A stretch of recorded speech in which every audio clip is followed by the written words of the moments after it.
అహంకారంతో వ్యవహరించే వాళ్ళకి మంచి మాటలు కూడా చెవికెక్కవనమాట. మనం ఏది చెప్పినా సరే అందులో పెడార్థాలు మాత్రమే వెతుకుతూ ఉంటారు.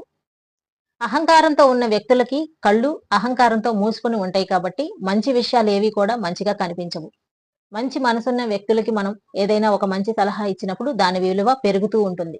అహంకారంతో ఉన్న వాళ్ళకి వెళ్లి మనం ఏదైనా ఒక మంచి చెయ్యాలనుకున్నా సరే దాని వెనకాల వాళ్ళు తప్పుల్ని మాత్రమే వెతుకుతూ ఉంటారు. ఎందుకంటే వాళ్ళసలే అహంకారులు కాబట్టి.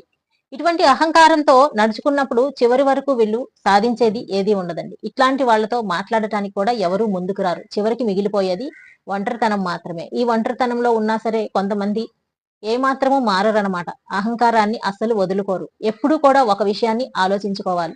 మనము ఈరోజు నిద్రపోతే రేపు కళ్ళు తెరుస్తామో లేదో, రేపు మళ్ళీ మెలుగుతామో లేదో మనకే తెలీదు కాబట్టి, చుట్టుపక్కల ఉన్న వ్యక్తులతోటి మనం వ్యవహరించేటప్పుడు అహంకారంతో వ్యవహరించకుండా కాస్తో కూస్తో ప్రేమను చూపించినప్పుడు అవతలి వ్యక్తులు కూడా మనకి ఖచ్చితంగా ప్రేమను చూపిస్తా ఉంటారు. అందరికన్నా నేనే గొప్ప, ఈ ప్రపంచంలో అన్నిటికన్నా నేనే గొప్ప, నా తర్వాతే ఎవరైనా సరే అని అనుకునే అహంకారులకి చివరికి మిగిలేది ఏది ఉండదు. మంచి అని తెలిసినా సరే దానిని వారికి చెప్పటానికి చుట్టుపక్కల వాళ్ళు భయపడుతూ ఉంటారు. వీళ్ళతో నేనేంటి చెప్పేది అనేసి చెప్పకుండా వెళ్ళిపోయే అవకాశాలు కూడా ఉంటాయి కాబట్టి అహంకారంతో వ్యవహరించే వ్యక్తులు తీసుకెళ్లేది ఏదీ లేదని, మనం ఎంత ఎత్తుకి ఎదిగినా సరే అణుకోతో లేకుండా అహంకారంతో నడుచుకుంటే మన దగ్గర ఉన్నదంతా కూడా వేస్టే.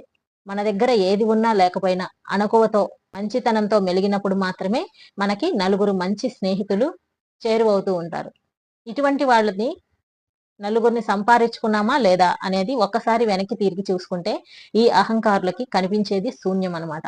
అందుకని అహంకారంతో ఉండాలా, ఆత్మీయతతో ఉండాలా అనేది ఎవరికి వాళ్ళు నిర్ణయించుకొని ముందుకెళ్లాల్సిన విషయం.